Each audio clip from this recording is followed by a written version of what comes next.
FanZone, your reliable, authentic supplier, has just gotten better. You can now visit our website www.fanzonett.com for your authentic wear and collectibles. The only place where you can use both your Visa debit and credit cards.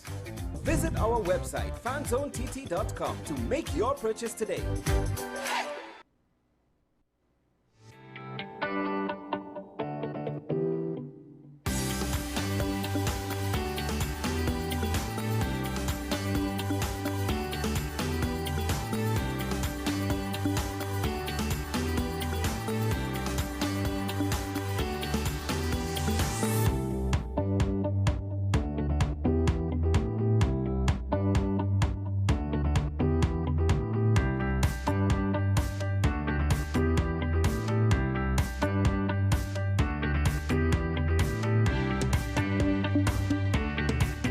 The home of Caribbean content is growing, and we welcome you to be a part of the #1 platform for young personalities who are driven to make a positive impact in society. As we continue to reach every corner of Trinidad and Tobago through our daily broadcasts, our social media pages, or through our 75+ digital billboards across the nation, contact us to learn about our competitive rates via marketing at wesncc.com or call us at 628-5835. WESN Content Capital, television with a difference. WESN.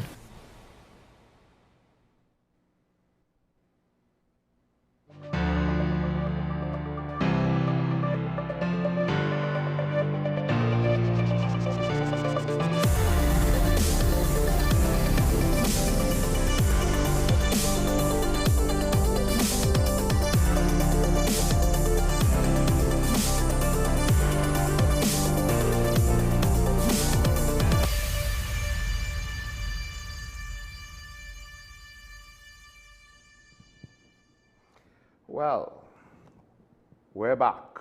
And of course, everyone enjoyed the holidays.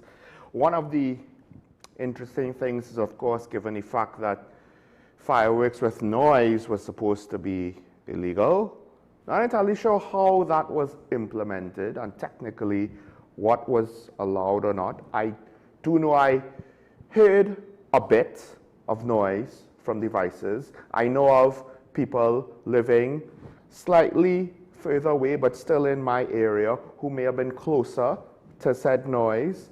Their dogs may have been, unfortunately, more affected by said noise than we were. It is what it is. Trinbagonians will do what Trinbagonians will do. Or should I say, because I can't speak for Tobago in this case, and both the local population of Tobago as well as the East Indian local population and those who are transplants, who are new to the island, what they may or may not have done. But at least Trinis, this is not a real place, and people from the mythical land of Trinidad will do as we want to do, apparently.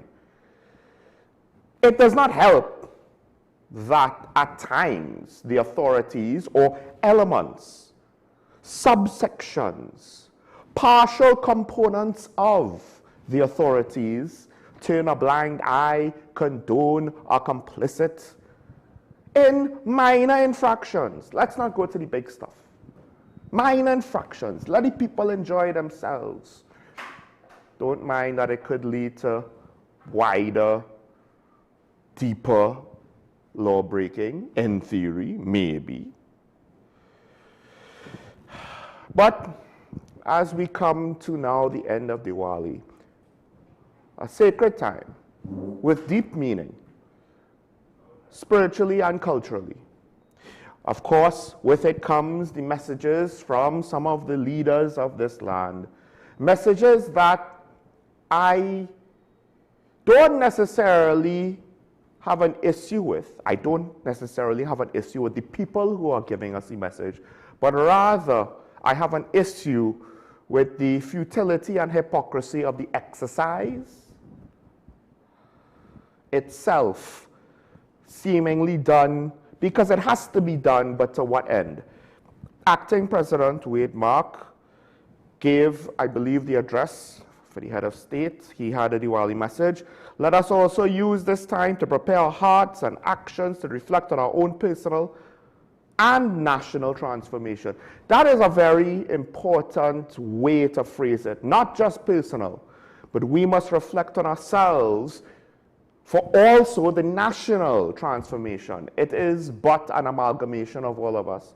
But to go on, he points to some things which I wonder to what extent do we only give it lip service. Freedom, integrity, truth, and justice are values that the Hindu tradition holds sacred, and like all other traditions and or religions, these tenets guide us through our paths of enlightenment. Dare I say that it only guides us so far. Not that the guidance is limited, but that we limit our observance of the guidance. It's not necessarily the fault of the individual speaker. He is but the messenger. This is what is supposed to be said. But as a society, and in part, at least, here's the interesting dichotomy of the situation, because of course, the first thing most people would complain about when you hear dissenting opinion on this sort of narrative, you would want to blame the politicians first. The reality is, it is probably harder than we think to hold true to idealistic values in politics. Not necessarily in high office, but in politics. Then in high office, you will have moral and ethical dilemmas where there is no obvious answer. And we do not necessarily make the challenges in politics any easier, but we know the challenges are there because, at least at a time, many young people and young professionals, our best and brightest, our most educated, our most capable, they look at politics and they don't want to touch it with a 100-foot pole. They don't even want to look at it, some of them. Now, to what extent do we just blame the politicians, and to what extent should we reflect on our own personal and national transformation? I always say politicians will go where the people want them to go. They listen to the people. They don't always give us exactly what we want. They give us what we think they need to give us in order to be successful politicians. So that's the catch, right? And the sad part of it is, more often than not, they will give us the parts that we say we want that is not necessarily the best thing for us. And they will also listen to us with regards to what we don't want, even if it is the best thing for us. But at times, when our wants and needs align, they don't always listen to us. Or is it because too much of the public doesn't necessarily identify those needs accurately and thus declare them as wants? Of course, the Prime Minister had her own Diwali message.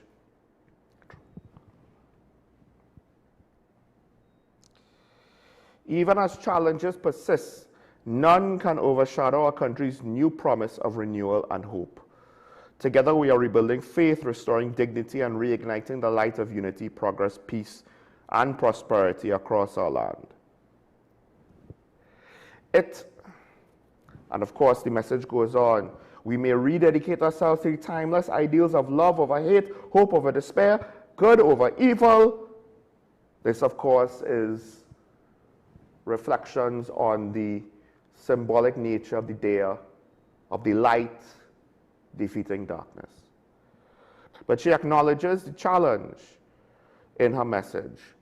And of course, there's more to it than that with the whole US-Venezuela thing. Yeah, we'll get into that. No ASP today. Of course, today is not his usual day. The hope would have been that we could have had him today, but it did not permit with his schedule. So there's a lot to get through though, since a lot has happened over the last 3 days.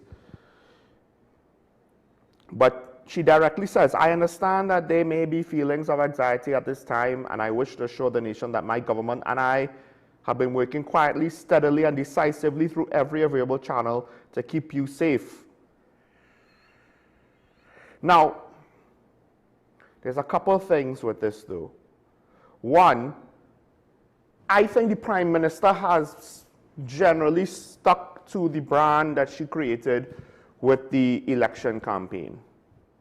I can't necessarily say that the entire government has been able to align their messaging, their public utterances, and at times their decisions in policy with the Prime Minister's stated vision for this administration, stated goals for this administration, the ideology of moving forward together.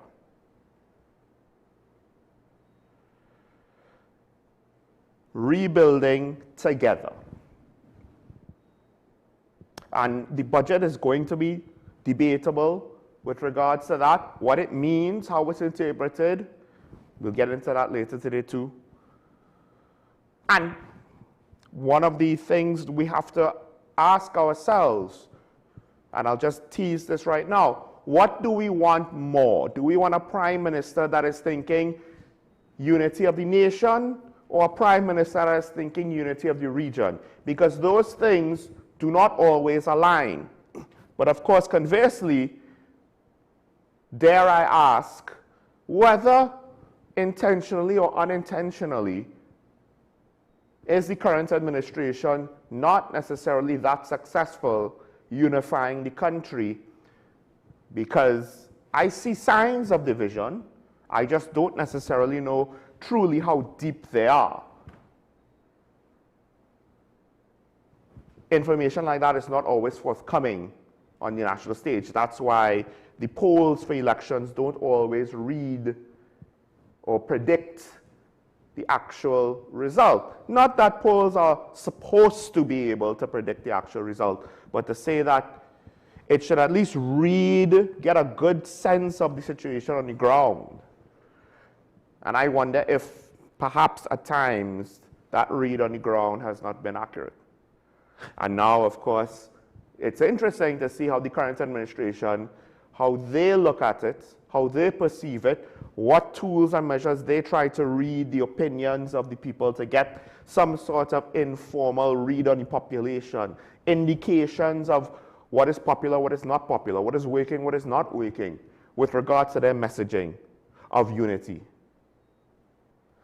And you would think it would be basic that at a time like Diwali, where we are a multicultural people that embraces each other and each other's cultures. Not to say that everybody will participate in Diwali activities, but there will be, generally speaking, even though I did point out to the fact that there are those who are more than willing to be disrespectful, generally speaking, culturally, we are inclusive, at least to some extent. But yet politically, are we? And the Prime Minister, and this is the thing, do you blame the Prime Minister for saying the things that she's supposed to say, even if the actual outcome is not necessarily in line with what she's saying? The question is, to what extent do you look at this message and say it's hypocritical, or it's just going through the motions? Or is it genuine? And at times, a politician could have a genuine message, doesn't necessarily land. Is it that we don't believe her and don't want to follow her? Or is it that we were once burned, twice shy? Fool me once, shame on you. Fool me twice, shame on me. So I don't want to go through that again. I'm not going to fall for that again. But then again, we kind of recycle politicians anyway. And I would argue at the very least, the current administration deserves a chance to succeed or fail.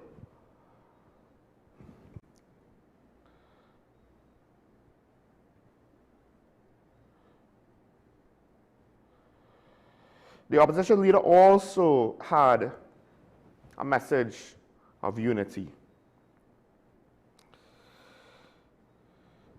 This ancient and holy festival, cherished by many around the world and embraced by our entire nation, reminds us that no matter how deep the darkness, the light of truth, goodness, and hope will always prevail.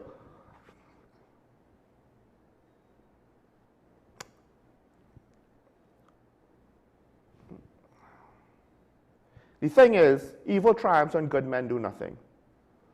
And right now, unless I see otherwise, it seems more often than not, the best and brightest of us, as I mentioned before, they don't want to approach anywhere near politics. They want to stay far away from it. They want to stay far away from the bacchanal, from the stress, from the bubble, from the public scrutiny. I mean, part of it is difficult to be universally liked and appreciated when you're in politics. Now, to what extent is that because you might have done something maybe you shouldn't have done, or to what extent that is because people are just not going to like you? But part of this, yes, we believe that light will overcome darkness, but will good always overcome evil if we just sit back, rock back, say God is a Trinity, and actually not help the situation at all? And this is one of the tricky things about unity. Because already, one could say, well, the opposition is not necessarily usually the most unifying force. And when I say opposition, I don't mean PNM or opposition. I mean opposition, whether UNC, PNM, or whoever else.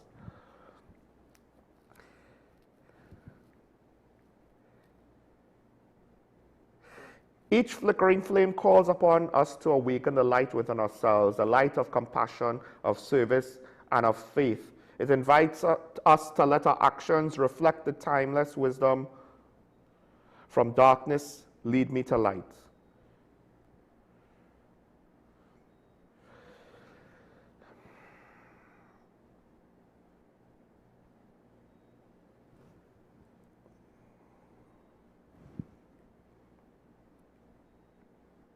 Let us each play our part to ensure that no home is left in darkness, not only in this season, but in the days ahead.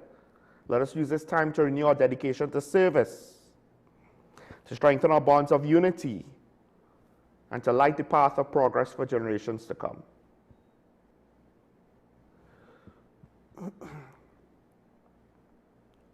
These are not necessarily things that one would universally see or perceive to be the modus operandi of politicians. You're not going to get the majority of people in the country to say, oh no, our government, no matter which party, always shows dedication to service. All our politicians always try to strengthen bonds of unity. Always light the path of progress for generations to come. Long-term planning, infrastructure development, private sector development, public sector improvement. Don't really hear about these things. And in fact, one could argue the opposition unified? To what extent does it then have the strength to be a force to encourage unity in the country at a time when we have to question the government's message for unity, how effective it is, how much are people willing to opt in, to buy in? This is not something you could just force someone to do. At a time when regional unity is not necessarily at its lowest, but it's not necessarily anything to speak about.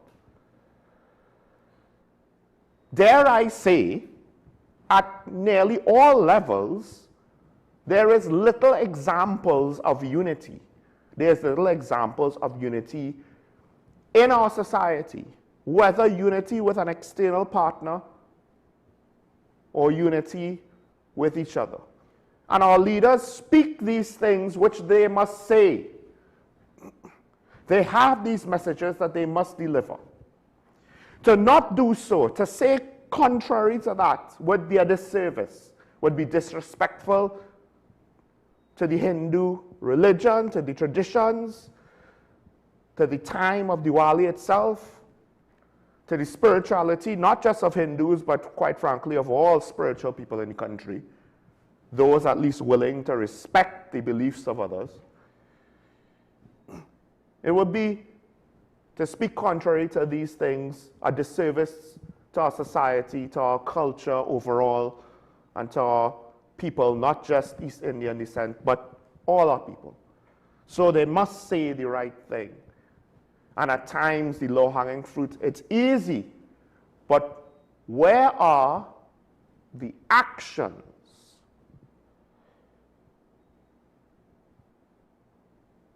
At a time when Parliament has had a sustained division, even when the dynamics of Parliament has changed and many of the members of the previous time of Parliament have been gone, the UNC bench is very different, not just expanded. The opposition bench technically is under new leadership.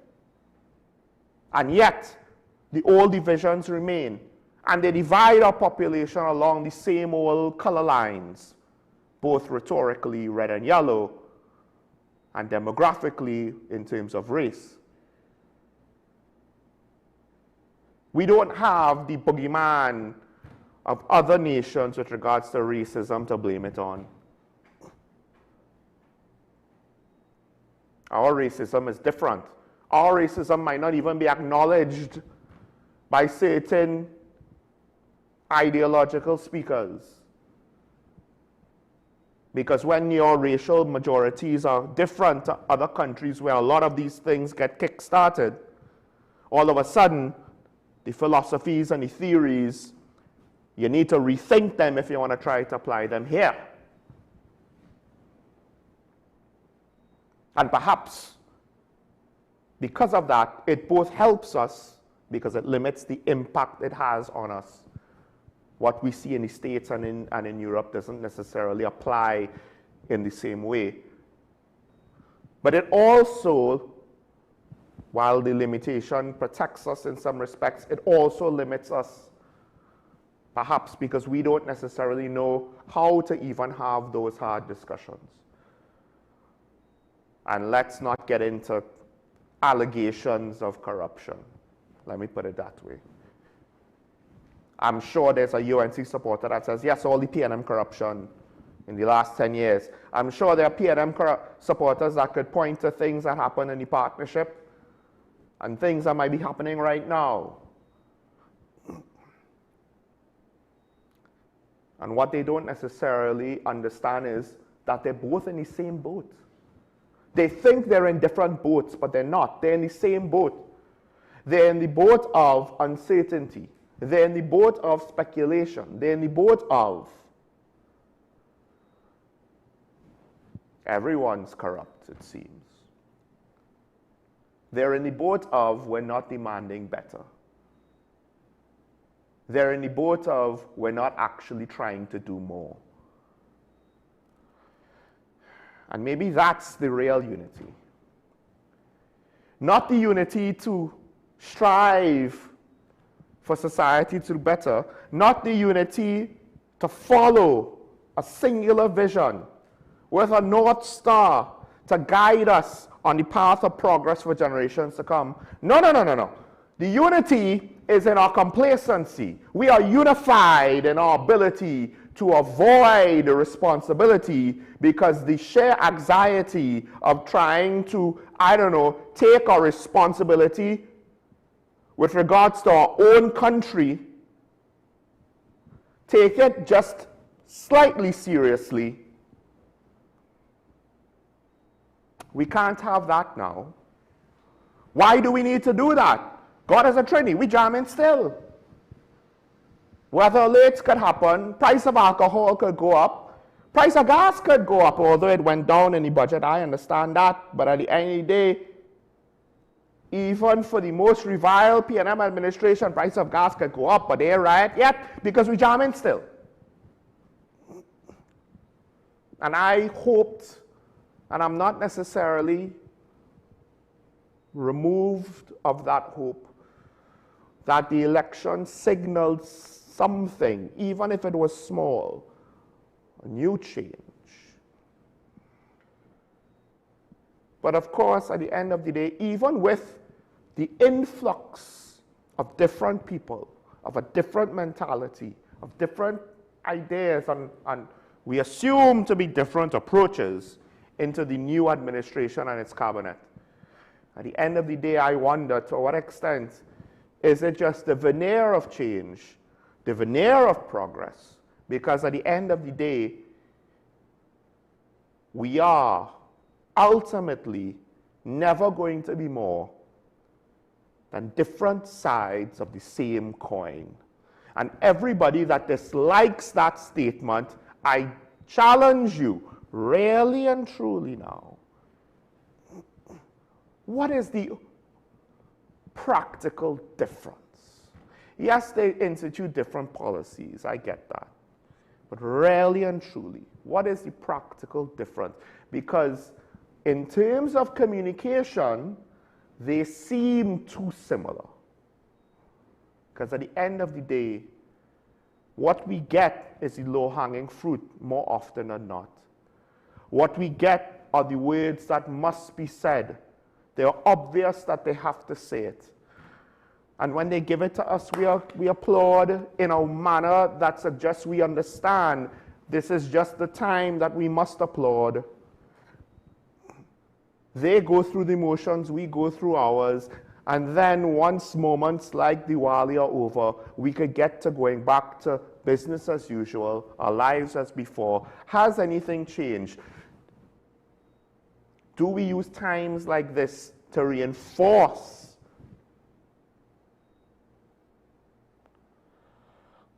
going back to the acting president's message?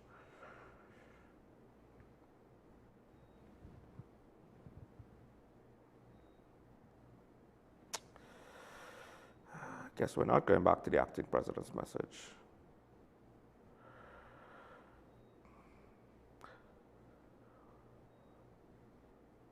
Do we use times like this to reinforce the ideals of freedom, integrity, truth, and justice in our society? Diwali,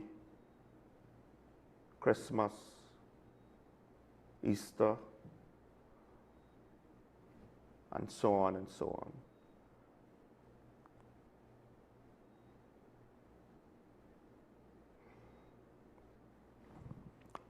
Or do we just say what it is, have some nice speeches, have some cultural events, have some commercialized cultural events? Christmas is more commercial holiday than anything else now, right? That's soon to be coming up. And then in the midst of all that, the greatest pacifier of all, Carnival, is right after that. We've even gone so far as to basically connect them. Carnival wraps around Christmas. There's no time to think about anything else.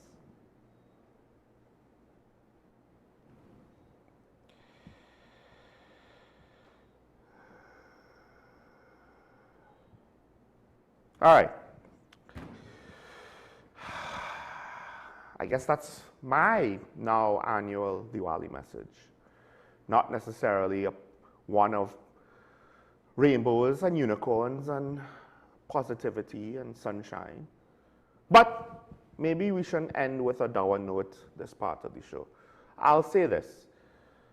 They're not wrong with what they say. But perhaps the disconnect, as I said, is us. So dare I say, what would happen if we took these messages to heart? They say the message Do we take it on? Do we ignore it? What if we didn't? What if we practiced it as much as possible? We're human. There will be human failings. I understand that. You don't have to be perfect. How about we start with our politics, not just looking to divide ourselves by party and racial lines, by geographical lines, by religious lines? How about we ourselves try to go beyond that? Who knows, maybe if we actually listen to the messages that the politicians say and not just go through the motions because we assume they're going through the motions, perhaps they might take a cue from us, not necessarily a cynical cue, as I suspect is usually the case, but perhaps they will take that intention seriously and we may see a different application. Because right now, there are some people, it's hard to take them seriously. Politics is not to them a means to govern and lead as chief servants, but rather, politics is a competition upon which the victor is heavily rewarded with both status, power, and wealth. If we want that to be changed, we cannot expect the people whom we have suspicions about to change it. We have to change it. So, I will close where I started. Let us not forget this time. Even though it is over, we can still start to prepare our hearts and actions to reflect on our own personal and national transformation. Let's take a break. When we come back, we have to get into, well, I guess you could say, a somewhat controversial, not really that serious issue with the budget debate. And if we have time, we'll get into the recent happenings and rumors. I can't necessarily say facts right now on some of the things with regards to what's going on in the hostilities within our own region. Stay tuned. This is Talking About NWS Central Michael Small. Welcome back, but we'll be right back after this.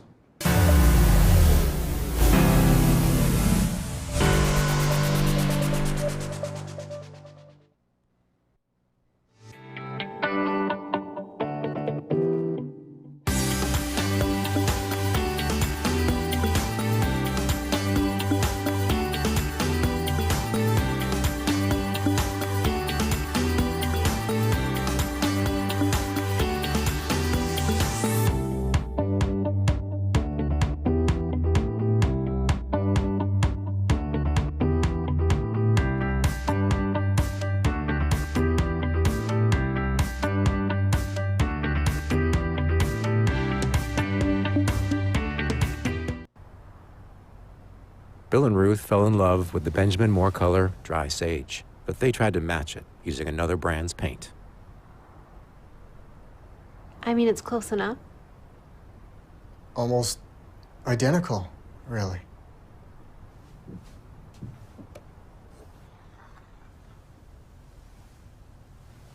Yeah, there it is. Never trust another paint to be a Benjamin Moore color. If these walls could talk, they'd cry uncle. They didn't plan to become offices or yoga studios. But they've stood by us, even when we got a little stir-crazy. For that, they deserve some thanks. They deserve Benjamin Moore. My name is Dr. Joanne Williams-Carroll, and I am the Director of Behavioral and Mental Health at the Community Hospital.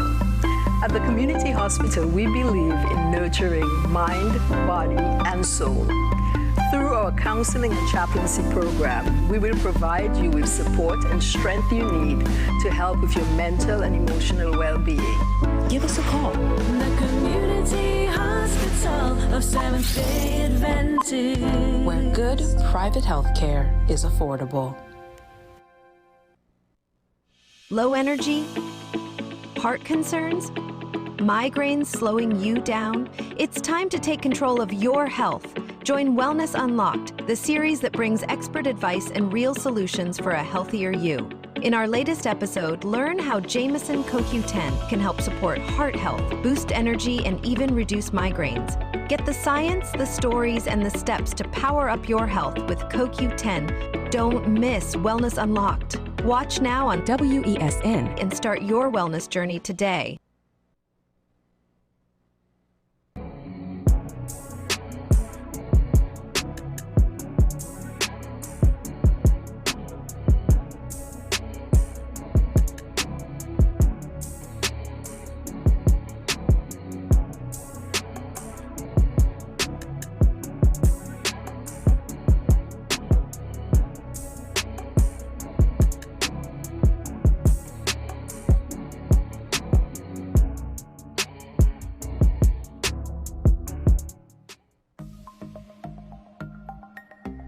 Knowing how to tell authentic is as easy as 1, 2, 3.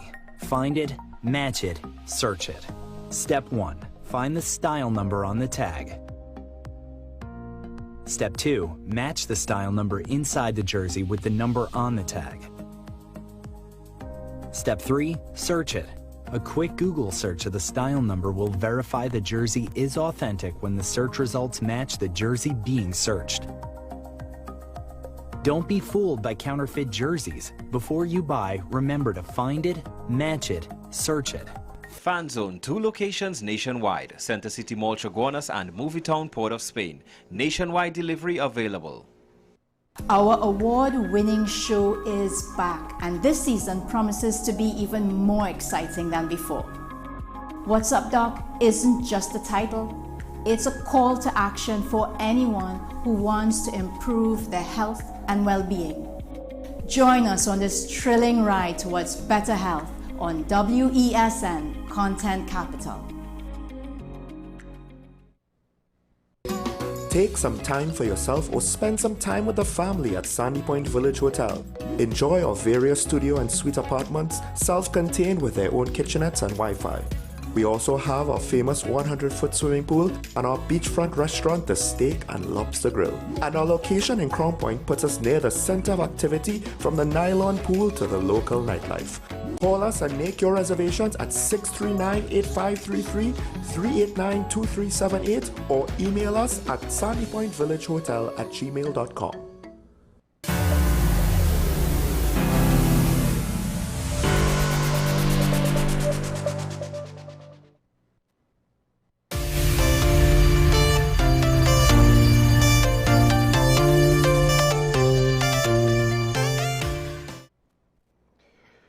So, I'm not entirely sure exactly. The debate with regard to the budget came to an abrupt end, and the Minister of Finance and the Head of Government Business, they're both claiming, but we'll start with Minister Tanku, that the PNM has fallen. This is because the opposition did not respond to one of the government speakers, I believe somewhere around 2:22 a.m. on October the 18th. That should be the Friday, not the Friday, on Saturday. And he said a lot. There's a lot there, and he pressed the PNM has abdicated responsibility.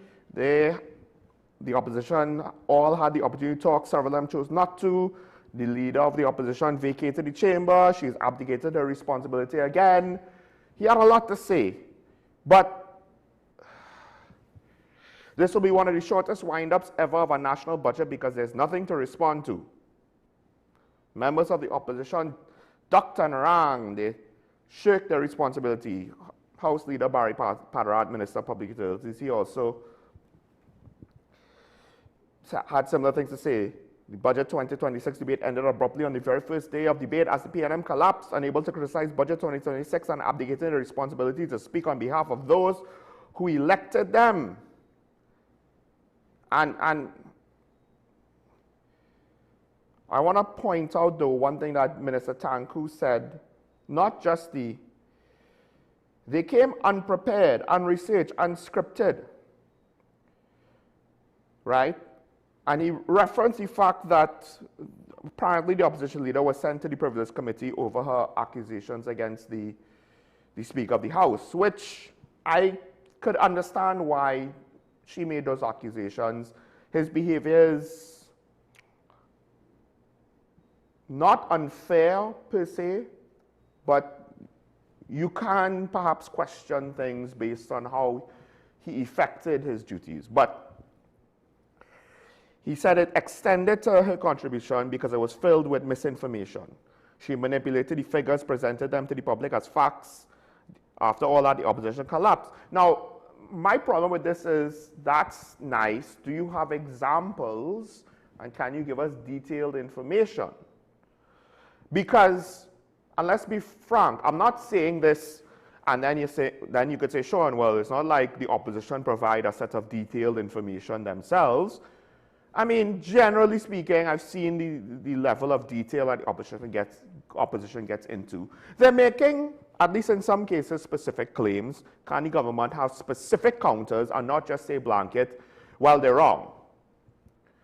But more importantly, I would imagine the opposition also had blanket statements as well, right? That it would be difficult for the government to counter. But then you go a step further. The budget is not necessarily at this stage in the debate heavily detailed with regards to what has been presented to us. The budget statement itself had its limitations. It was already 5.5 hours long, I think. And there were a lot of sections where there was a lot of fluff, not a lot of substance. Now, I can't necessarily fully fault the minister for that, because you're going to detail on everything that he mentioned, every minor thing that he mentioned. He could probably be standing there for 7 to 8 hours, and we all would be wishing it was not so if that was the case.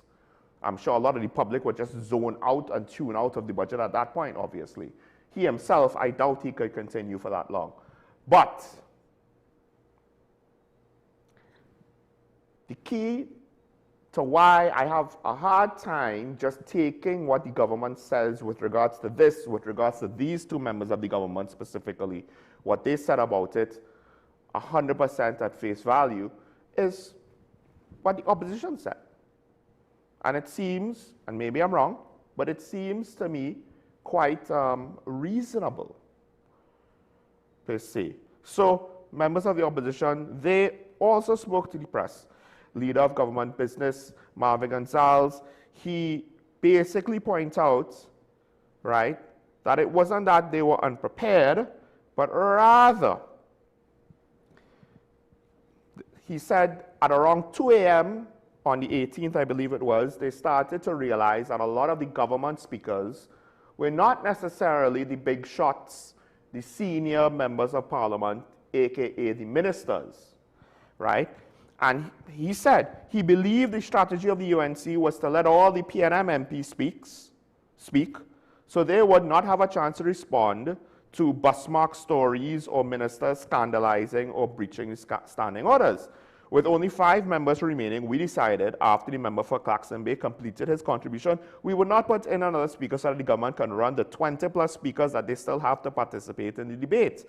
And at least we can use the last remaining 5 members of parliament of the PNM to respond to some of the government members, especially the senior ministers who did not participate in the debate.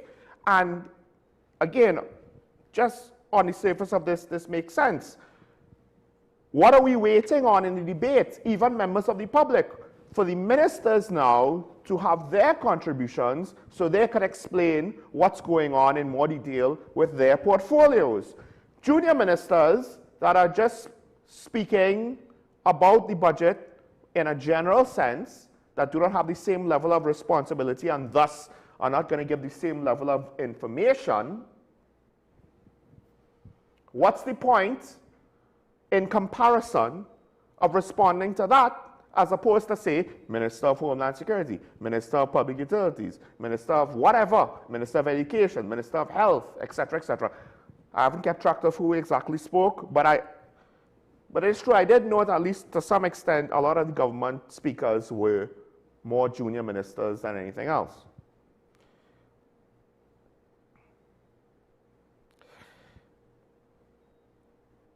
So we did not put in a speaker expecting the government, as a responsible government that we believe it should be, to put in or add more speakers, especially their frontline government ministers. They refused to do that, and the speaker called upon the Minister of Finance to wind up. The Minister of Finance was not even ready to wind up. He said P&M contributors stripped apart the budget and made valid points.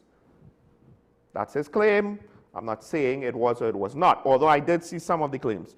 Yet the finance minister did not respond to any of the points.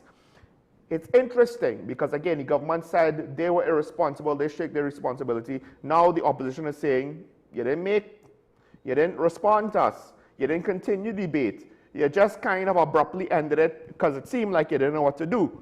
Hold that thought. It is out of embarrassment that they failed to do what they are supposed to do in a budget debate, which is to educate, inform, and clarify the budget measures.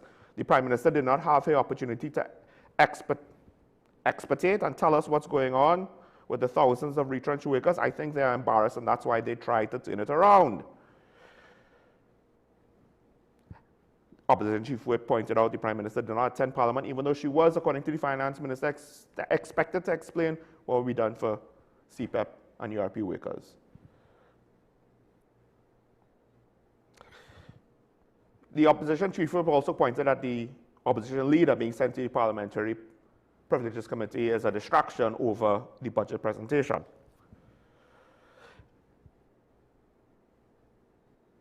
It is what it is, though, right? It's before the Privileges Committee. I think this is the thing. If what the opposition doing is that beyond the pale, they need to understand that at some point, precedents like this will come back to bite you, will be used against you. That's the main reason why I don't like anyone potentially abusing processes. Even if it's just to say, oh, well, we'll put you before the political committee. We don't care if you're guilty of anything. We don't care if there's any consequence for you. We don't care if you get off scot-free. We don't care if nothing happens. We just want to drag you a little bit. Want to have you go through the motions and have to deal with this a little bit, distract you a little bit, whatever the motivation is. Because if that's the case, it can be done against you. And this is kind of how we got to this point. Somebody from P&M did something, so the UNC did it back. So the P&M did it back. And the response to the response of the response of the response. At the end of the day, you kind of forget the whole point of why you're there. You're so more concerned about one-upsmanships and the gamesmanship.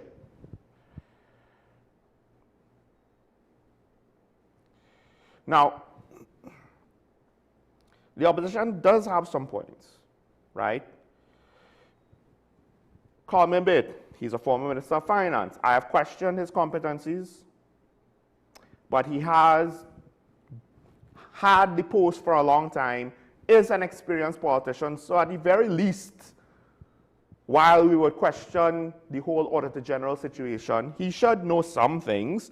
More importantly, let's see what he says and judge it based on that.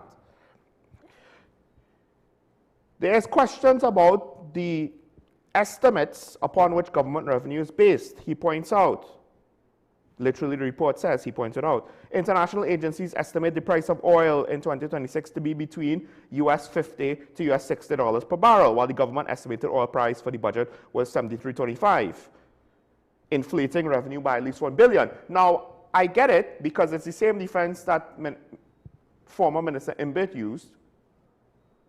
Don't look at the day-to-day prices. That's not necessarily how the Ministry of Finance and the operations upon which it functions and the various operations that they tax or they get income from, that's not how it works. But what Carl Milburn is pointing to is not the day-to-day price fluctuations that might not necessarily matter as much at times Although when the price of oil went up unexpectedly, we did get extra revenue that 1 year, and we had a surplus for that 1 year. So maybe we should look at the day-to-day prices a little bit more. But rather, perhaps it's not so much the day-to-day fluctuations, but the trends in those prices.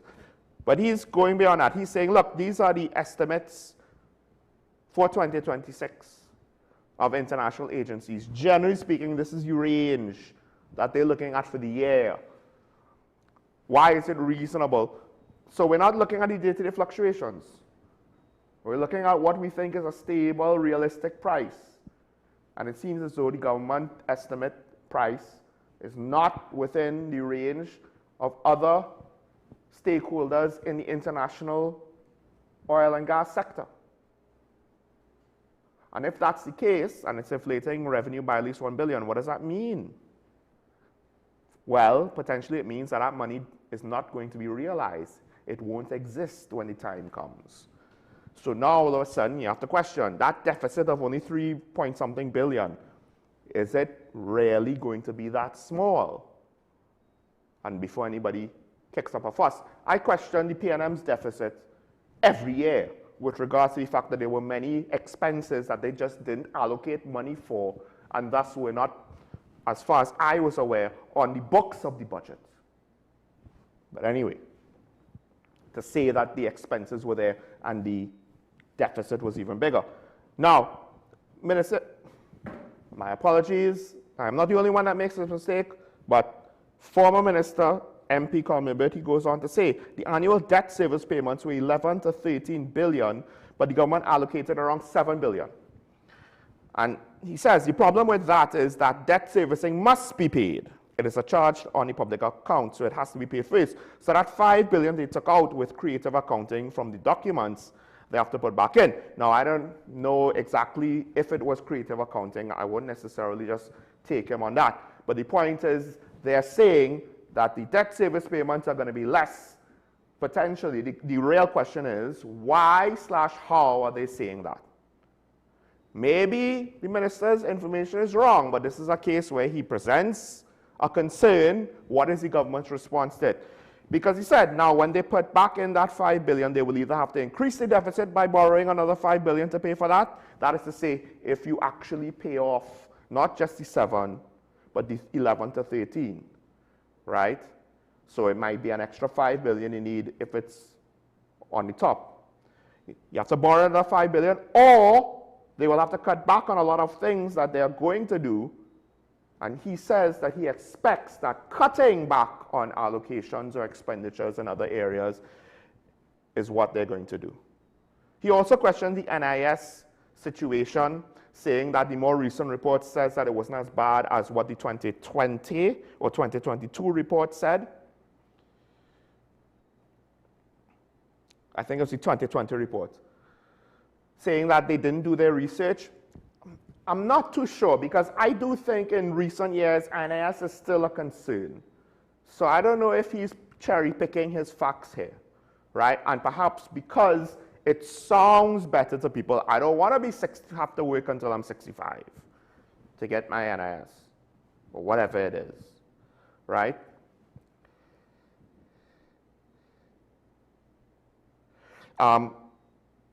Back to Marvin Gonzalez, he's saying that they didn't allocate any money for the Northwest Water Improvement Program. They campaign on not raising electricity rates, yet it increased commercial and industrial rates. Government did not have the authority to increase water electricity rates, as that was the purview of the Regulated Industries Commission, and it was a rigid process. If the rates were raised, the expected $396 million was raised from the increase. How would that money go to the consolidated fund when TNTech relied on state subventions, as it was already operating on a deficit and owed NGC around $6 billion? And then, Diego Martin's Central MP Simon de Nobrega, he pointed to the situations with the regional corporations. He pointed to the 2016 budget document to show more equity in allocations. Well, I would question, why go that far back? You were in government for 10 years. There should be more recent documentation. And perhaps it was because it just didn't look as good. And the thing is, here's the problem with this, with the whole local government allocation, regional corporation allocations question that we haven't gotten to. The real crux of the matter is, what is a fair distribution of money to the regional government bodies? What is fair for Port of Spain? What is the criteria to judge what is fair for Port of Spain, fair for La Brea, fair for Siparia? What is fair? What is the criteria that is applied, and how is it applied equally to all corporations? You see, one side says this is what it is because it's more fair. The other side says, no, it's not more fair. What we did was more fair.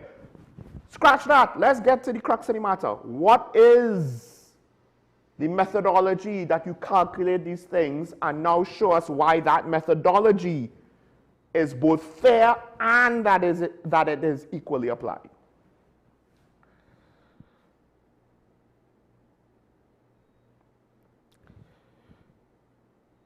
But I'll say this, the opposition have concerns on the budget. Where is the government's explanations? This is the trick. It's not really for the opposition to have these great policy decisions. They're in opposition. Their whole point is to question. Their whole point is to fact check. Their whole point is to be cynics and critics. Now, it's not that they should disagree and not vote for anything and help the government pass any legislation, but they should question everything. Just because you question something doesn't mean that you can't then support it afterwards. Let's just make that clear. It's the government's job to provide details on their policy. And whatever the opposition before, when they were in power, did or did not do, it's the government now that they still need to do the job regardless of what the predecessors did, regardless of how that moved, regardless of whose fault it was back when. Why should we utilize the fact that the other people did bad? So why are you questioning the government? That doesn't matter. We want the government to be good, not just better than, or just as bad. And it's the government's job to, if this budget is that great, provide all the information, clear and upfront, easily digestible, exposed and transparent. Here's the thing though, and I think the two ministers in the picture here, their inexperience shows with how they handled this situation. Because their experience is, government MP goes, an opposition MP goes, or what have you, right? And they don't understand, why doesn't the opposition send out another MP? Well, let me put forward this theory. What if the reason why they don't understand why the opposition did what they did is, they're accustomed to having almost the same amount of seats as the government, only like a 2 or 3 seat discrepancy, right? They're accustomed to being able to go tit for tat for the most part. They're not accustomed, they don't know what it's like to just have 13 seats or 12 seats. And of course now, they're caught off guard, but they're thinking, oh, but the opposition failed.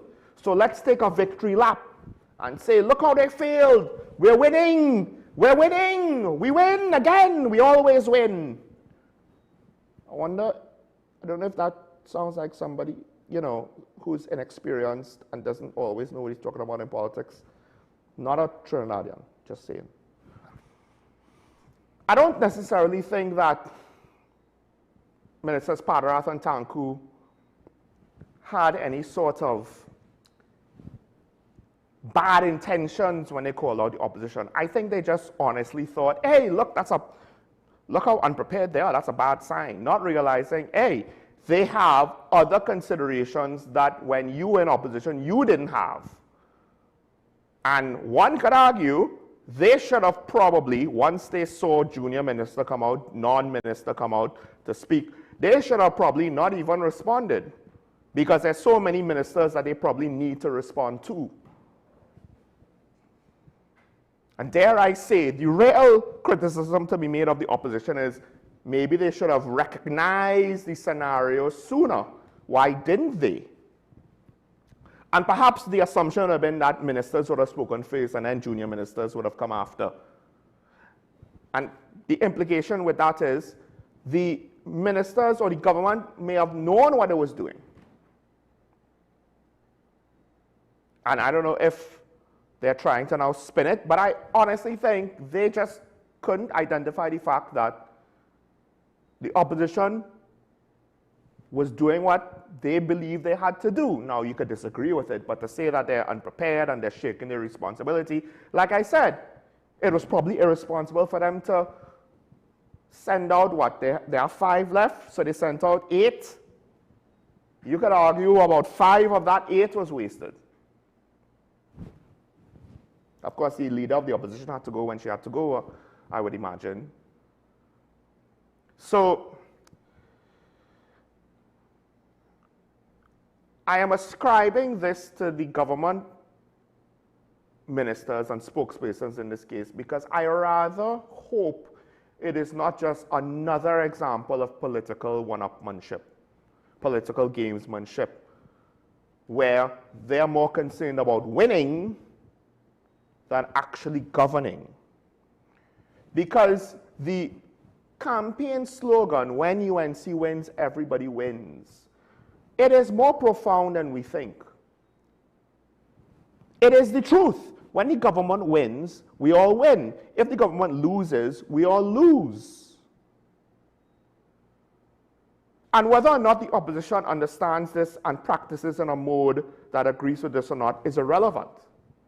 Why is it that they have to act as though they have a side and their side is limited and excludes certain people? Because if that is the case of how they act in Parliament, I understand it's a very human reaction, but still, if that is the case, why then, and this is where I kind of feel a little sorry for the Prime Minister, and I do wonder what is it she's thinking, and maybe that's why she's not speaking a lot publicly, she's not present a lot publicly, and I have concerns about that as well. But the point is, the reason why I'm curious with regards to what her opinion on the matter is, and how she will respond to it is, her messaging and actions like these, they are not aligned in the long run. They do not come from the same place. They are not cut from the same cloth. They do not share the same vision.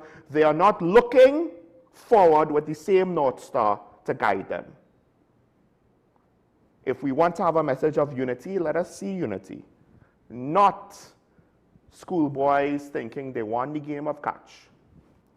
Now, sorry, I've been holding off the caller and having him wait for too long. Digger Martin's on the line. Good morning, caller, you're on the air. Caller, good morning.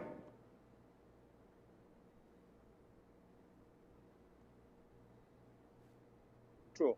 Knock the fourth estate in Trinidad and Tobago. I think their integrity is compromised and they are deflected away from the real issue facing the country. People should be listening to an Attorney General who was twice Attorney General of the PNM and now is the Attorney General of the UNC government. What he has been saying, and it should have been on all the front page of a newspaper. 3 issues he has brought to the attention of the public, and we tend to be treated flippantly. The first one, he said, I'm coming for you. That is a statement. And it should have been, and it was followed by where he said, the judge in this country made a decision about a particular incident involving police officers in the Barbados Brent Thomas issue. The third issue was at the graduation and the prize giving ceremony at UWI law faculty on Friday evening, where he said Trinidad is in a state of anarchy. Nobody, and we know what is anarchy, no law and order. And he was begging in his discourse to the fraternity, law fraternity, he said, he needs and the need to bring back and help bring back Trinidad to a semblance of good law and etc. So he's making that statement, and nobody, none of the state institution, the fourth estate, is bringing that to the public, because he's saying the other country that is in a state of anarchy is Haiti, you know. And what he's saying, we there already, because there are a lot of things is happening, and our law has been broken, and nobody seems to want to address it. And we have a multitude of things happening. And for him to say that, and I think people should go back and listen to that. I think it's one television station carried it, TTT, where he said, a state, we are in a state of anarchy, and he's asking the law fraternity to help him address that issue so we could come back to a place of sanity. And that is why I am very annoyed at the Fourth Estate. The other issue is that the blogger paid by the finance minister, that was very, very, very, if you look at it, very frightening for her to make a statement indicating that something going to happen, and that is why the president leaves Trinidad and Tobago. She is instilling a situation just like Emailgate, a lie put into the public domain, and people apparently exploiting it and running over it, just like Emailgate. When Emailgate happened, the president didn't take it on. Likewise, you had the former Attorney General and the former Prime Minister, the recent one, running with it all over it, and it proved to be a lie. This is the same thing this blogger has done, causing anxiety, and I'm hoping to see where the TTPS go with it. I'm going to have a nice Wait, caller, wait. I just need a clarification question. Oh, gosh. I don't know if you can call back. I'm not entirely sure exactly what the media did not do. If it is not speaking about the Brent Thomas matter enough, I would argue that given the fact that there's a change in government and the AG has indicated what he's indicated, right? Oh, we have the caller back. Caller, I wanted to ask you, what exactly did the media not do that has you disappointed? Sorry, I didn't get you there. What did the media not do to have you disappointed? You know, they haven't highlighted what the number one law and order person in Trinidad has been saying to the population. We have reached a state of anarchy, closed state, and for the population to understand that, so the media has a part to play to publicize where we are. Don't deflect from it and hide it from the population. The man is saying something that is serious. No law and order. You could basically numerous occasions.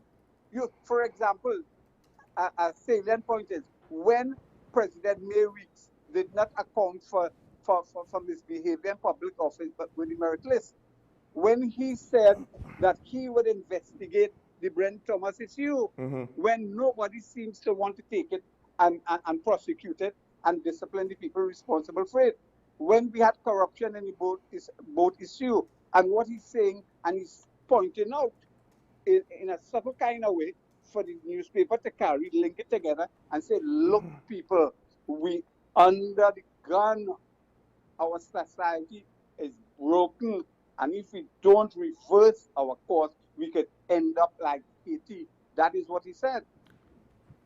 Thank you, brother. To understand that. Okay. I mean, yes, I understand where you're coming from. It's just that the situation was made very unique when the government changed hands, because usually you would have someone issuing a clarion call, we have this problem. And you need the Fourth Estate to ensure that the government doesn't ignore it. You need the Fourth Estate to ensure that the government cannot just do whatever it wants to do and ignore concerns of the public. But as you pointed out, this was something raised by the Attorney General. So then now the media reported on it, but you would assume if the Attorney General is raising these points, then as a member of the government, he would engage with the criminal justice system to do whatever can be done on the matter. So now we're left with why exactly does it seem as though we haven't seen any results or we haven't heard of anything. And maybe it's because the investigations are ongoing. But I'm not sure if for the Brent Thomas situation specifically, if it's fair to criticize the media per se, because it's a weird. No, I'm not criticizing the media. What I'm showing you, I'm plotting the dots, connecting the dots, to show how the Attorney General made that distinction. Mm-hmm. Because there are a number of things that he is alluding to, the total breakdown of law and order. Yeah. Nobody seems to want to take the bull by the horn and say, look, this is wrong, this is wrong, this is wrong. We are avoiding, and we playing politics with it, and we in a serious state. Because home invasion, basically, why we are at this stage that everybody's frightened to leave the house 7 o'clock. Mm-hmm. Because it's a breakdown in law and order. Yes, the police trying to be responsible and responsive, but we know that half of the police is collapsed. It's only half they're working on. And you know my mantra is the day of policing and the people responsible for the day of policing, etc. Yeah. Look, you see some people who are responsible for the day of policing going back into the second division to become president again. How me as a citizen will take that? Okay, I'll go and give somebody a Yes, caller. I think my point can apply. I was limiting it just to the Brent Thomas situation, but it can apply. It is a very strange situation when the government is basically highlighting issues for then the media to comment on it repeatedly. Because usually you do that to highlight things to make it difficult for the government to ignore. So the only reason why the media would probably do it, I mean, also media is a business. So I think part of it is not so much the media shows that it wants to show, but rather you have to balance responsibility, because in that, how much do you present this story as opposed to that story, right? And also, there is always the public concern of excessive negative news for the sake of selling papers. Ironically, you will have the perception of the business considerations being there, even when it's not. So editorializing is not that simple. But I think it's a very weird circumstance that the media is in, because they can keep issues to the forefront, but these are issues that the government brought to the forefront. So then the disconnect is the government is already informed. The government has already stated concerns. And I guess the real thing here is with regards to the public's engagement in it. And perhaps that's where I think your point, not that it's not valid, it is valid, but it has more weight practically in the immediate term. Whereas with regards to just in general, we cannot see what the government's response really is to this before I could say, well, the media needs to put more pressure on the government. You know what I mean? We have San Fernando waiting. Good morning, caller. You on here? Morning, Sean. Morning. I want to say this. The breakdown in law and order didn't start on the 29th of April 2025. This breakdown in law and order has been going on for many, many years in Trinidad and Tobago. It took us to be where at the stage we are right now. You can wonder that Attorney General, when he was in a former administration,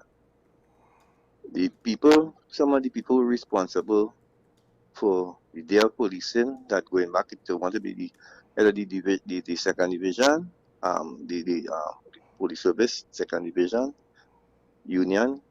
Some of them also are the helm of the national security apparatus in the country today. So, tell the stone everywhere. Yeah. I want to tell Trinidad and Tobago, you have a government in place right now that the leader of this government,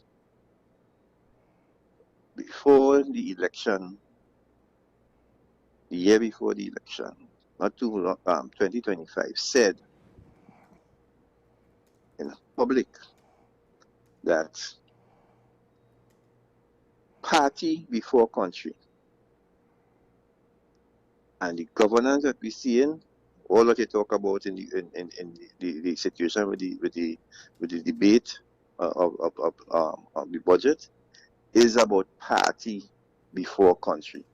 Until she comes out, or she needs to come out, I'm going to put it this way, she needs to come out and say again in the public domain, country before party, and then start to govern that way.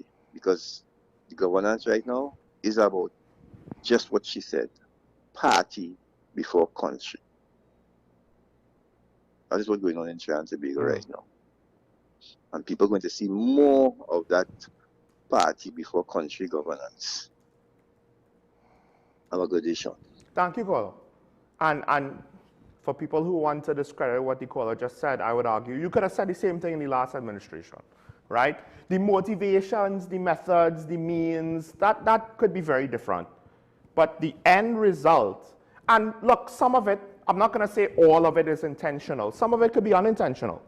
It could just be a mode that they default to because they don't know any better, because we assume our politicians to be the best and brightest, but are they really?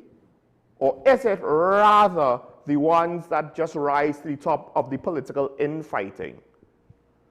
Ironically, I think there's research that says that people that win in those scenarios are at times not always the best and brightest, but rather it is because of not their capability, but their personality makeup that allows them to achieve success in that kind of environment. It's not necessarily based on meritocracy, on the capacity to govern, to implement policy, to come up with new ideas, to find creative solutions and all of that.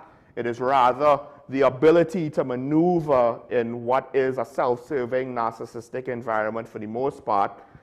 Prove me wrong with the actions of the political class. And it's not necessarily one party. It could probably be all parties. Because look, any sort of social structure like that, it doesn't have to be political. Office politics can get ugly. We assume that they're better than us. But the reality is, are they? I have more to say on this, but yes, I do believe at the end of the day, party before country is what we see more often than not. And that's why we get what we get. Move on the line. Good morning, caller on the air. Good morning, Sean. Morning. I just want to add to something that Mr. San Fernando just said. And sometimes I wonder if he and all, if he's unaware, as many people seem to be unaware. Sean, when the great Eric Williams said, when he was told by people who were as wise as he were, and he was told, sir, constitutional reform should be the way to go because this race-based politics is not helping the country. The man's response was, constitutional reform will be like a dagger in the heart of the PNM. Now, I have heard people repeat this statement by Dr. Eric Williams, and they repeat it in such a way as if it was a great thing he said. But the man was clearly telling everyone, hey, my party first before country. That is what he was doing. And Sean, up to today, people like Karen still would want to argue that this man was a great leader. The man was told by other people also, listen, diversify the economy, oil is volatile. He ignored those people also. And this breakdown in law and order that, again, Mr. San Fernando mentioned a while ago and said it is with us for a long time. It started with Eric Williams.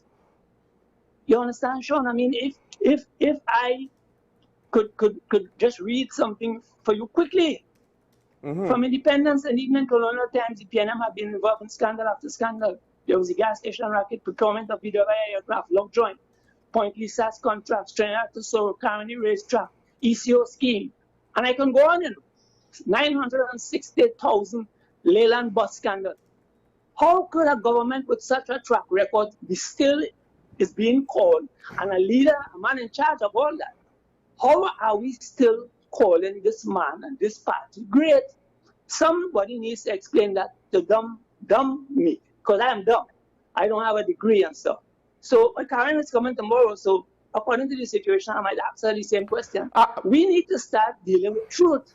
Thank you. Thank you, Colin. I will say this though. I don't recall Karen ever saying Dr. Eric Williams was great.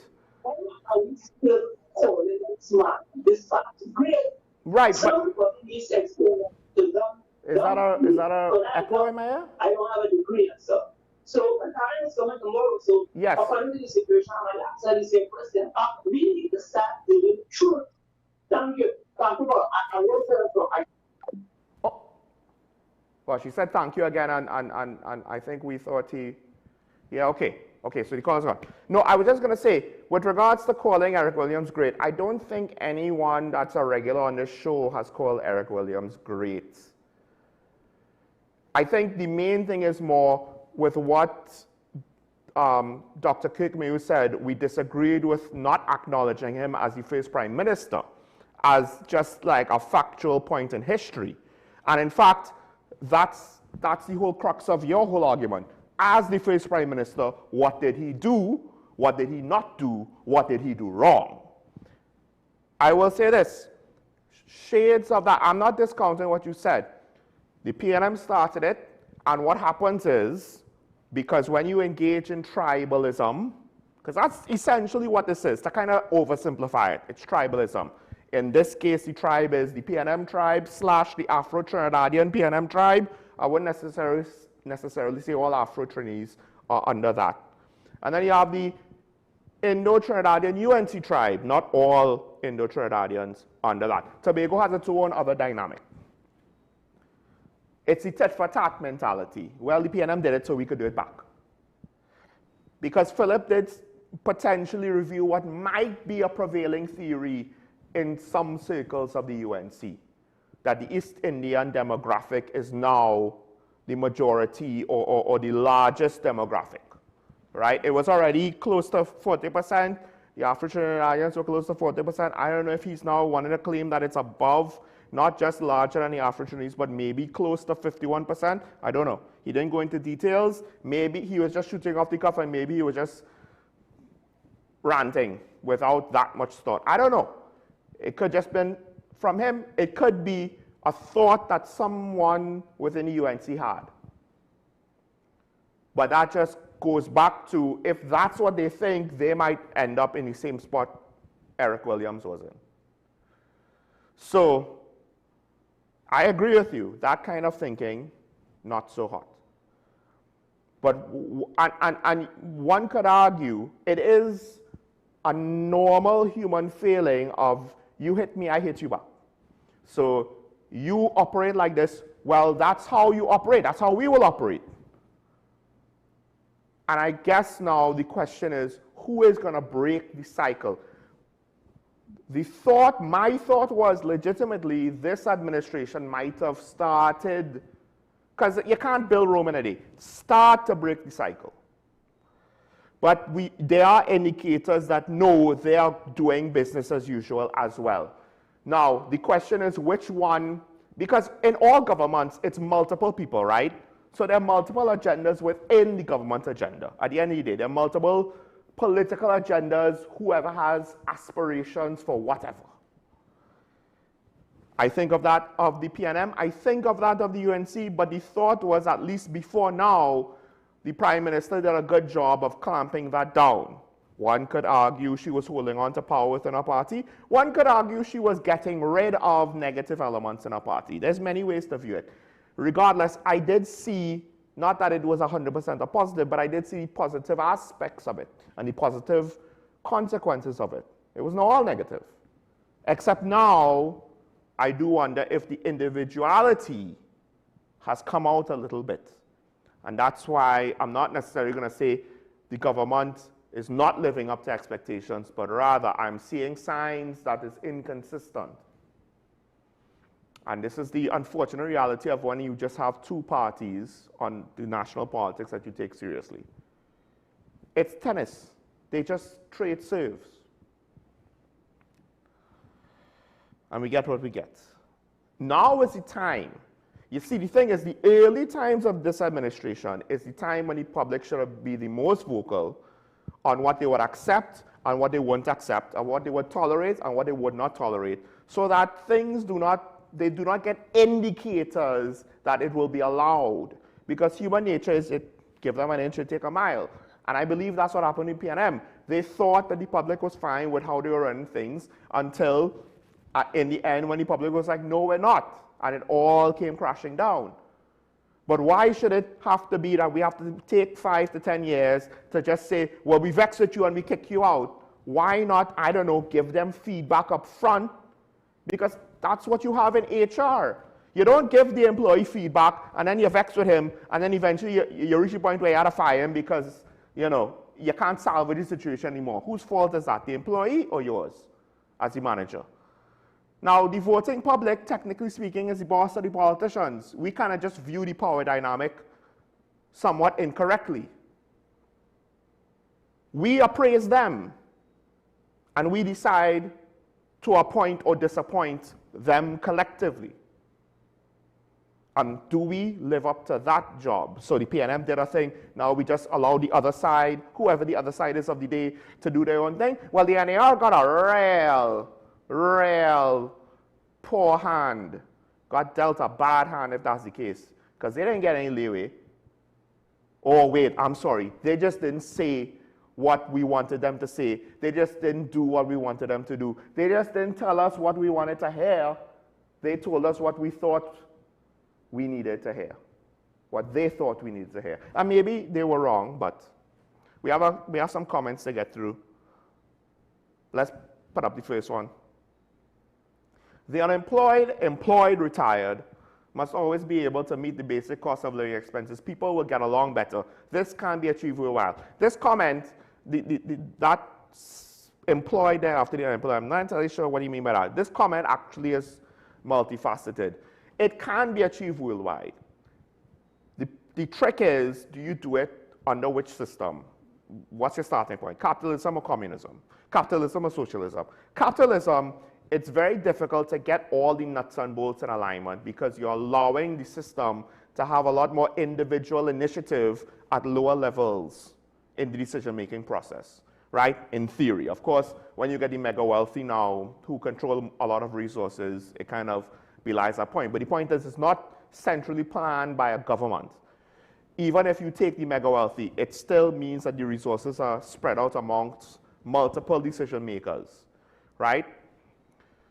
You can achieve it worldwide, but it's not easy to kind of fix all the leaks in that case. The flip side is centrally planned, trying to kind of force it with government policy has its own shortfalls as well. And usually the inefficiency of government bureaucracy causes centrally planned situations to be so inefficient, it's even worse.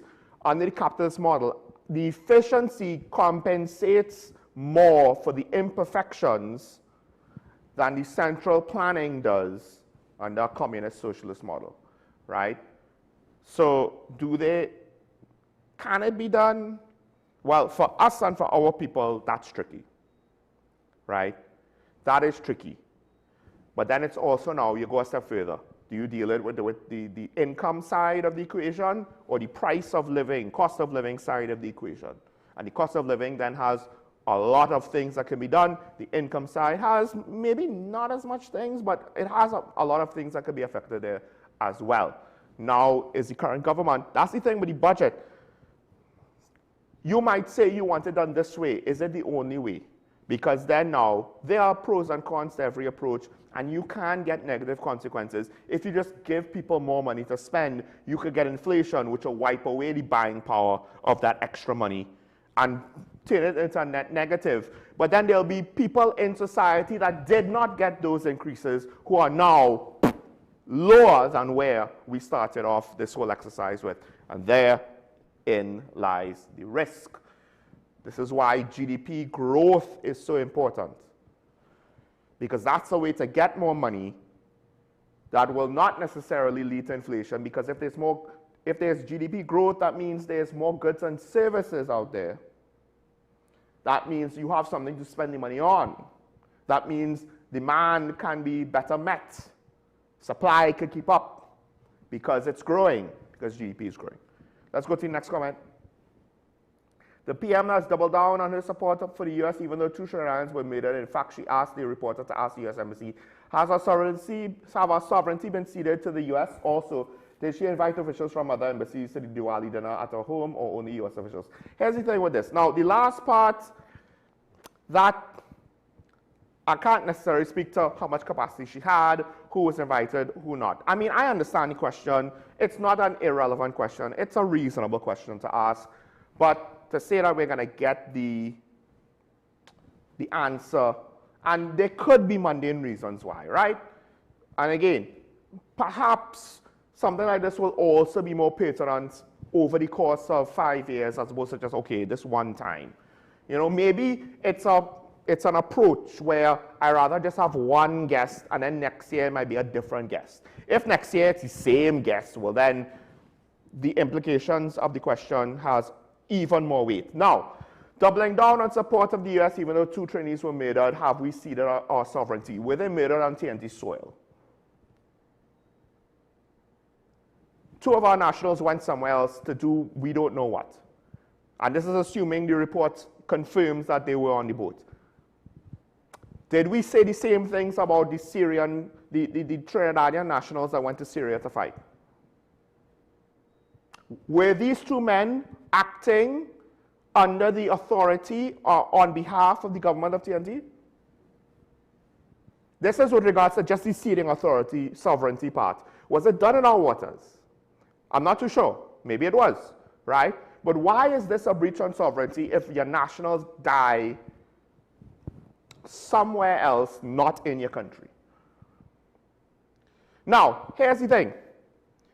The fact that 2 Trinidadians were killed, potentially murdered, because the legality of the strikes are questionable, and I'll get into that on a later date, and that's being brought to question now by one representative, Democratic representative in the House, in the U.S. House, which is the process that needs to happen. I want this to happen. I want it ventilated, right? Courts, U.S. government institutions, international bodies, ventilated everywhere.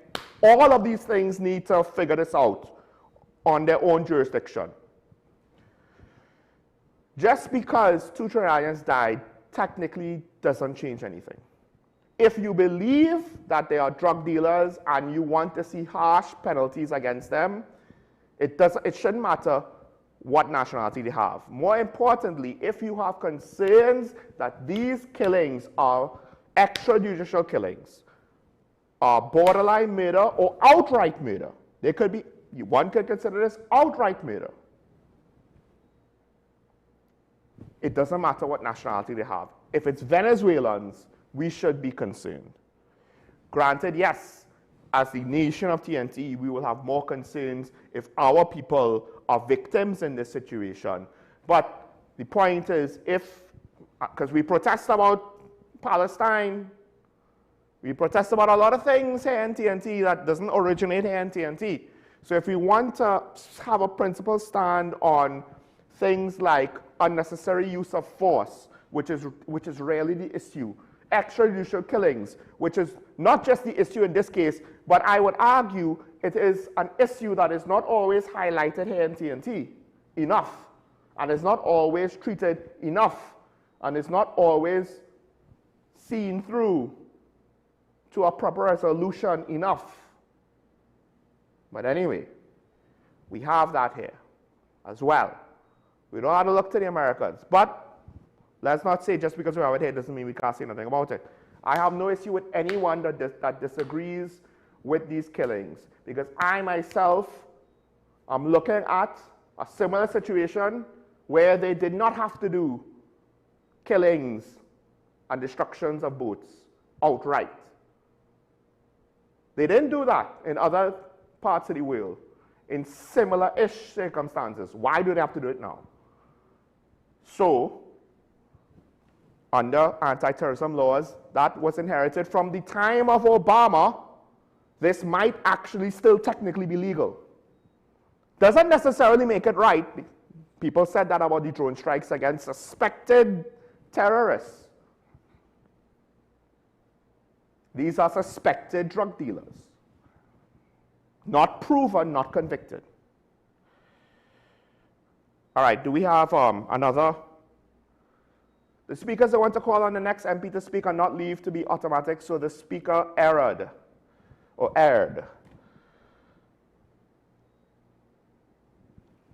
I'm not too sure how right you are or not on this, but I will say this. Let's just go with the comment, right? I do think that whole exchange between Leader of Government Business Barry Padarat, Minister of Public Utilities, and Opposition MP Kareem Marcel, while yes, I would agree with the speaker, I expect more from MP Marcel. I know he could do more. I wonder who's influencing him to play the role that he's playing. I understand that he might be playing a role. I understand that some of the people in government bench might have played a similar role when they were in opposition.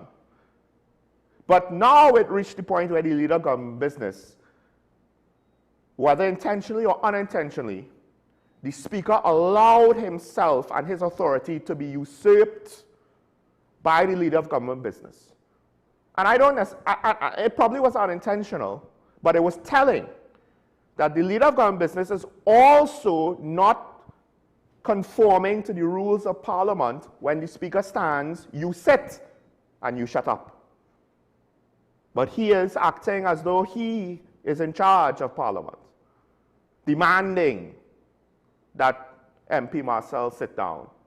MP Marcel was technically not wrong to question under what authority you have to tell me that, if that was his intention. And the speaker not addressing that, maybe he did, maybe he wanted to do it privately, but the problem was the action that I think was wrong happened publicly. So not addressing it publicly undermines the speaker.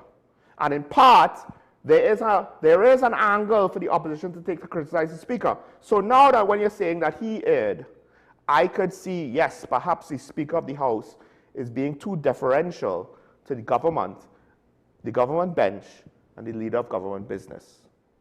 And perhaps that could be an unfortunate side effect of the internal politics of the situation, which existed in the PNM. I'm not saying it isn't, so let's not make it about that. We have to kind of move on at times and not just turn it and, well, the other side did it too. Sometimes just let's criticize what is for what it is.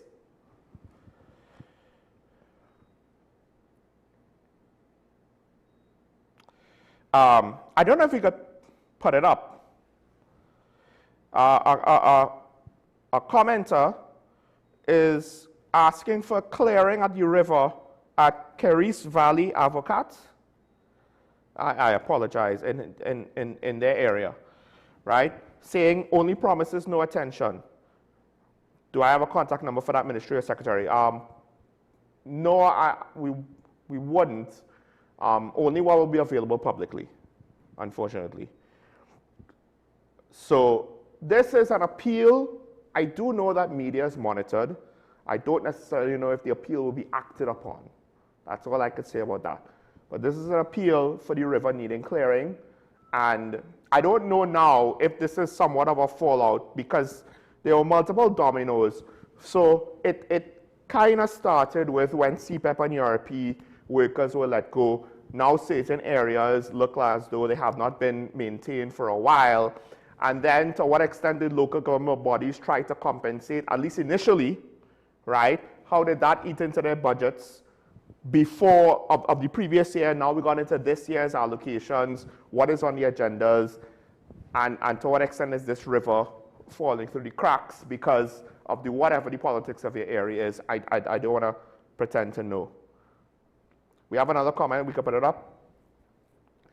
Governments must operate as a business to construct affordable, readily available housing units, provide vehicle insurance, etc., many benefits. Here's the problem.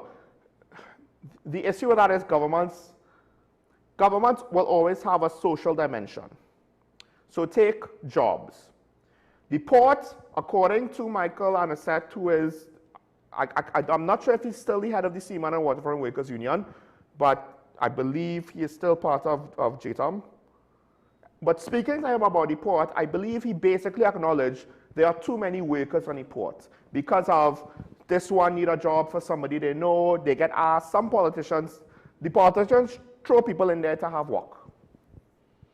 Here's the thing, the unions ain't gonna say, hey, we understand that you, the entity, is in an unhealthy position because there are too many workers, more workers than is needed. They're not gonna say, let's streamline. He did say that the port did it, and then it wasn't long before they were just refilled by various politicians, local and I assume national level, right? So then on top of that, the bureaucracy is inefficient. So we could say that they must operate as a business, but that social dimension means social consideration above profits. Now one would think, all right, so that's why they could make affordable housing, because they will consider affordable housing before making a profit on the housing.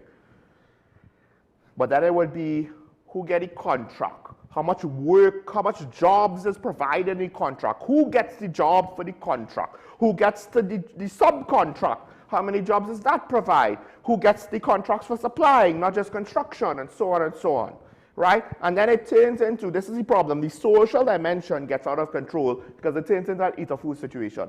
And again, on top of that, then there's just the inefficiency of government bureaucracy. The fact that some of the people working for the government, they're there because of seniority, not because of meritocracy. And ironically, the profit incentive, while it can and does lead to ugly motivational factors, it also demands efficiency. It also demands efficiency. So it's not all bad. Can a government act like a private entity? I think there's no government in the world that has been able to do what you said, to operate as a business. Or very, very few. Very, very few. Right? Are we talking, you could name any government. Name any government. US, Canada, UK, probably Scandinavia. All of them, you have issues with efficiency at the government level. In part because timeliness is difficult. A business is more condensed, the stakeholders is more condensed, the leadership decision making is more condensed, and they're not responsible for the world. They're just responsible for the business. So making decisions can be faster. More often than not, it is faster. So that's one of the reasons why procurement is such a tricky issue, not just a critical issue, but a difficult issue. All right. So let's put the photo back with the river again. This is the Carisi Valley in Avocat. I hope I'm pronouncing that right. The concerns are with this river needing clearing. I would imagine, of course, not just because of clearing the river, but rather because you kind of rainfall we're seeing, the potential for flooding that there always is. And if you think you've never flooded, let's not assume that anymore. Let's assume that under the right conditions, any and everywhere could flood. My area hasn't flooded for years. I am bracing for that to happen. I hope it doesn't. I'm not going to say God is a trainee, I expect it not to happen. So hopefully someone could see to this. Like I said, I'll speak more about the whole US-Venezuela thing, and there's also the situation with the reduction or the removal of the support of the Prime Minister or TNT to have a seat at the Security Council. So we'll see about that. I'm not too sure if that's as big of a deal as some of the other things, but we'll end it there. I want to thank the callers. I want to thank the commenters for engaging. And at the end of the day, I think it all comes back to everything I've said today. I believe the ultimate solution, if you just boil things down to what is the one critical thing that we have to change to get the ball rolling on everything else, it is the engagement of the public in the process of the democratically run country. Not the, well, we voted you in, you deal with it, bye. We don't want to see or hear about nothing again. We'll just complain about it till the cows come home, and we'll just express our unhappiness forever and ever and ever. Are we going to be part of the solution? Nah, that's not what we voted you in for. That kind of approach, that is not realistic. And it's not just for the party faithful to be engaged. It is for the opposition's faithful as well as the people in the middle. Even more important, in fact, for the undecided people to be more vocal. If we want to see change, if we want to see better, why are we going to assume they're going to do it on their own? What's the incentive there for that? Like I said, it could start there. But of course, as you go down the line, there are individual pressing needs that need to be done. But we'll speak about that and more tomorrow when we'll see each other. Remember your allegiance to the Republic and each other. Stay safe. Be nice. Make it a good day. See you tomorrow. Bye-bye.